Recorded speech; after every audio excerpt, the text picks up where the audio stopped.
Now we're started. Can you just let us know your name and what you do? My name's Nicole Thomason, and I am actually a registered nurse, and my specialty is emergency room, and I'm trauma certified. Excellent. I currently, although work at the hospital here as the specialty clinic nurse manager. Okay. And how did you become interested in nursing? That's a long story. Actually, when I was 16, I had a huge medical issue, and I woke up from surgery knowing that my life was going to be completely altered. And I can't tell you the nurse's name, but I can tell you she had the most beautiful blue eyes and this blonde hair, and she looked like an angel. And she was over my stretcher, and she was stroking my hair going, "It's all going to be okay." And I knew when I woke up fully that that's what I wanted to do. I wanted to be there to make that difference in someone else's life. Wow. So. And how did you go about getting your training? Because I know there's multiple ways to become a nurse. There What was is. your path? My path was a 21-year path. Wow. I've actually been in healthcare 21 years. Out of high school, I got my CNA license. I worked on a med-surg floor. I'm a little type A, so that wasn't really excited about nursing on the med-surg floor when I was going through college. I did it. I also got my monitor tech license and became an EKG tech, which was a little more exciting than being on a med-surg floor. Back 21 years ago, all they did was paperwork and push pills. There wasn't a lot of bedside care, and I wanted to take care of patients. So I finished my 2-year degree and decided to become a registered medical assistant first. And I worked 6 years in family practice. Loved being the back office manager and working with the patients, and I learned a lot with the chronic patients, the medications. I had a good building block for what I was going to do later on in life, I found out. Learned to stick IVs, do caths and stuff like that with that degree. One of my patients was the cath lab manager, and the cath lab is where they do, they go in through the leg, the artery in the leg, and they put stents and do angioplasties in the heart. Well, she was the manager at the hospital of that, and she wanted to know if having a tech that could do EKGs and blood draws would help speed their times up. So they stole me from family practice. I worked there for a year. All the techs are now trained at Florida Hospital to do all those things, and the ER heard about me about a year later and said, "Hey, we want to borrow her, see if having a tech in the ER that can do all those things helps speed our times up." Got to the ER, found out that's exactly what I wanted. It wasn't necessarily a floor nurse, but I was going to be an ER nurse because that was an amazing experience. So decided right then and there I was going back and finish my RN degree, and out of nursing school went right into the ER. Wow. Never looked back. And what do you think is the biggest difference between working in more of an urban setting compared to a rural setting? I've traveled nurse for 6 years, so I've worked the tiny hospitals like we have in Barrow, but I've also worked inner city trauma hospitals where you have 75 beds and it's chaotic and you're running for 12 hours. Each of them have their own bonus points. I liked the smaller communities because you get to know your patients. Even in an ER setting in a small community, you know those patients. Where in a big city, obviously, it's, treat them and street them. Get them in, get them out, taken care of. But they both have advantages, and I like both of them. So I'm happy no matter where I work in those. When did you get into becoming a travel nurse? I did floor nursing for did ER nursing for a couple of years, and then the new grads were making more money than I was as a staff nurse, and the hospital wasn't upping our pay with theirs. So once the new grads started making more money than I did, I said, I'm out of here.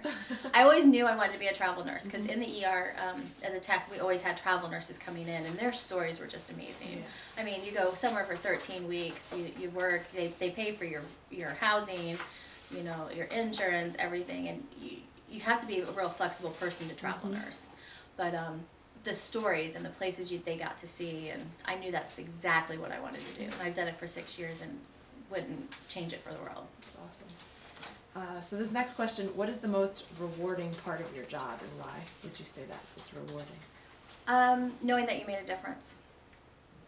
Knowing it doesn't happen every day, and it doesn't happen with each patient. And they're few and far between, which makes you value them more. So just having that patient come back and say thank you, or having that family member going, thank you for being there at that last minute when their loved one passed on, or the cards that you would get later in you know, from the families. Or I had one lady bring me back a granola bar. She's like, it didn't look like you got to eat yesterday, so here's this. Just the little things that knows that you changed or touched somebody at that moment.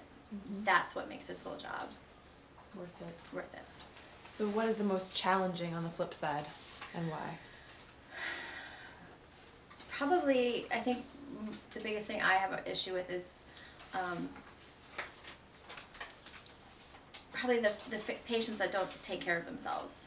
I mean, we're all have those days where we don't want to do what we're supposed to do, but if you're given the opportunity to go to dialysis or do those things, and then you choose not to go, but then you end up in the ER later on, that's just a very frustrating point. They're like, well, they'll say, well, I didn't go to dialysis, which is where they clean the blood with the kidney failures, because I didn't feel good.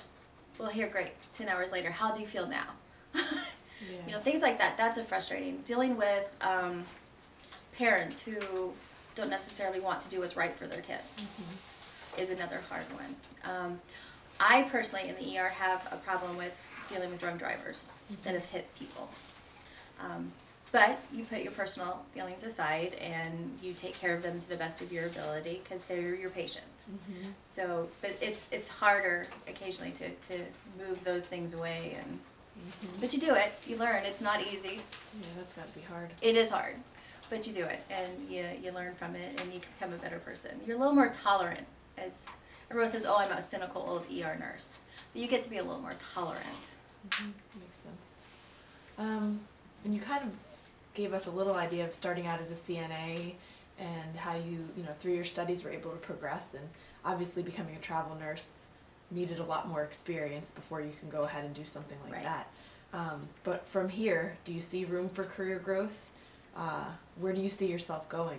One of the things about nursing is you can go anywhere. You can go back and get your master's degree. You can teach education. You can teach nursing schools. You can go into research. You can become a nurse practitioner. There is unlimited opportunities in the nursing field. Whether you want to be a department head or just a charge nurse on the floor or just stay a staff nurse. And the one thing else I love about nursing is if you get tired of this field, you just flip over to another one.